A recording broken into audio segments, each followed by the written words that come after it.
तो गाइस आज हम फिर से आ जाते हैं अपने रैंडम टीममेट के साथ। और रैंडम बंदों के साथ खेलने का मजा सबसे ज्यादा तब आता है जब भाई बोले भाई रिवाइव कर दे, ए भाई रिवाइव कर दे। और उस टाइम में जब रैंडम टीममेट को फुल इग्नोर मारता हूँ तो बहुत मजा आता है यार। आप सोच रहे हो कि इग्नोर मारने में क्या है, इसमें भी बहुत बड़ी रिस्क है। बताऊँ कैसे? जब खुले सांड की तरह टैप्सी होल्डर आदमी मिलते हैं तो वो क्या बोलते हैं, डेंटिस्ट को सजाया नंबर 1 ब्रांड, कोलगेट की माँ का भरोसा।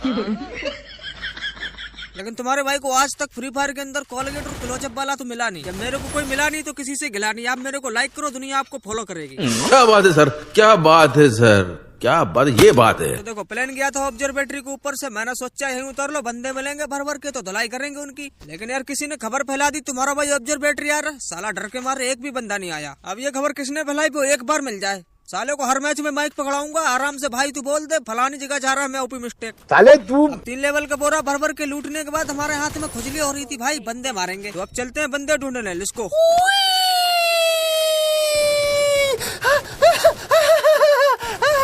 तो अब इस पुलिया पे बिना मुंह फूटे हमारी सेफ लैंडिंग हो जाती है। और जिसका इंतजार था वो चीज मिल चुकी है। यहाँ पे सामने 2-3 बंदे भाई खुले में घूम रहे हैं, इनको कोई होश खबर ही नहीं है। तुम्हारा भाई पीछे आ चुका है। अब तक इस बड़ी वाली दुकान पे एक बंदा के लूटने लगता है। क्या बात है भाई यार, ये हमारा माल हमारे आंखों के सामने लूट रहे हो, तुमको शर्म नहीं आती? अब तुम सामान लूट रहे हो तो पहले लूट लो। तब तक उनको कटोरा शॉट मार देते हैं और उनकी टीममेट अभी भी लूटने में मस्त हैं। और एक बात, ये तुक्का उक्का नहीं था, मेहनत करके मारा है मैंने, ठीक है। पहले स्कोप खोला, एम लगाया, गोली चलाई, मेहनत लगती है, कितना ज्यादा मेहनत लगती है। वो थोड़ी एक बार ऊपर किया खट दे हेडशॉट, वो तुक्का होता है। अगर नहीं मानते तो बताओ, एक बार और करके दिखाएं। अरे मुझे मालूम है तुम नहीं मानोगे, फिर से देखो, ध्यान से देखना, ठीक है। ये देखो लगाना, ऐसे कहते हैं असली प्रोनेस। अब तो मान गए, मुझे पता है तुम अभी भी नहीं मानोगे, लेकिन अब की बार चश्मा लगा के देखना, इसके बाद नहीं दिखाएंगे, ठीक है। देखा, अब मानना हो तो मान लो, इसके बाद अब नहीं बताऊंगा मैं। देखो मैं बहुत थक गया हूँ, अब नहीं बताऊंगा। अब ये साले हमारा माल लूट के हमको ही पीठ दिखा रहे थे, पीछे से पेल दिया, दोनों को हेडशॉट मार के समाधि लगा दी। हमने इन लोगों को पहले ही वार्निंग दे दी थी, अगर हमारा माल खाओगे पचा नहीं पाओगे, रास्ते में टपक जाओगे। समझ में आ रहा है कि नहीं? अगर हमारे समझाने के बाद भी समझ में नहीं आ रहा तो हमारी कोई गारंटी नहीं है, ठीक है। और इधर हम आए थे दुकान पे सामान खरीदने, हमको एक बंदे के फुटस्टेप सुनाई देते हैं। मैंने कहा चलो होगा सो देखा जाएगा, डरते थोड़ी ना किसी से। क्या भाई अंदर खड़े होके अंधेरे में मोमबत्ती ढूंढ रही थी क्या? अब इनकी धुलाई करने के बाद हम दुकान से खरीदते हैं 200 रुपए वाला बड़ा वाला मेडिकेट, 300 रुपए वाला बड़ा वाला हेमलेट, 400 रुपए वाला बड़ा वाला हेडलेस्ट। और उसके बाद हम यहाँ से रवाना हो लेते हैं, क्योंकि हमारा टीममेट आ जाता है, साला कुछ मांगने लग जाएगा।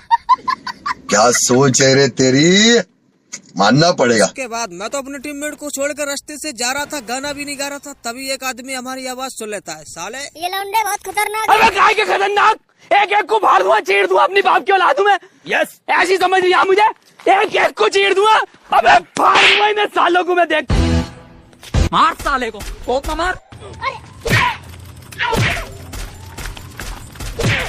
माना यू आर चालाक ब्रो, चालाक, बट आई एम नालायक। साला इतनी दूर खड़े होकर हमारे सामने हाइट एंड डिस्टेंस का फार्मूला लगा के टिचुक टिचुक कर रहा, पेल दिया, हमसे पंगा लेगा। अब यार मैंने 600 रुपए खर्च करके एटीलिस्ट लगाया था, तो बंदे की लोकेशन तो पता है, लेकिन यार किसी काम की नहीं है, क्योंकि बंदा मार ही नहीं सकते, साला दिख तो रहा है। लेकिन मैं उसकी धुलाई करने बिल्कुल भी नहीं जाऊंगा, क्योंकि उसकी लोकेशन तो मेरे को पता है। अगर उसने फिर भी मेरे को पेल दिया तो उसमें ज्यादा बेइज्जती हो जाएगी, इसीलिए बिल्कुल भी रिस्क नहीं लेने का। और पीछे से जोन भी आ रहा तो जोन में निकलने में भलाई है, क्योंकि फ्री फायर में जोन के आगे फ्री फायर के पप्पा की भी नहीं चलती, ठीक है। फ्री फायर के पप्पा बोले तो छह चूच है, इनकी भी नहीं चलती फ्री फायर की जोन के आगे।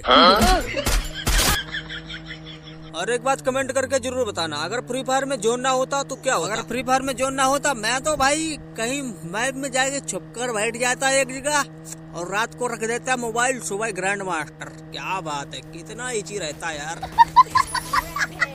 सामने दो मुस्टंडे AWM लॉन्चर लेके खड़े हैं और हमारा इंटरनेट नशे में। इससे पहले कि हमारी लंका लगाए, कोने में बैठ के इंटरनेट ठीक करते हैं। और इंटरनेट ठीक करने का हमारे पास एक देसी जुगाड़ है यार, देखना चाहोगे? एयरटेल में आपका स्वागत है। एयरटेल 5G प्लस अब लाइव है। और मेरे को एक बात समझ में नहीं आती, मेरे पास सिम एयरटेल की नंबर लगाओ तो जियो वाले को लगता है, बोलती है एयरटेल वाली। क्या चक्कर है यार, ये सब क्या देखना पड़ रहा है? जोन बहुत छोटा हो रहा तो मैं तो सीधे जोन में जा रहा, तो 3 नंबर को देखते हैं भाई ये लड़ने में लगे पड़े, आगे नोक नाक हो गए तो फिर रिवाइव वाइव नहीं करेंगे, ठीक है, लड़ते मरते रहो यहीं पे।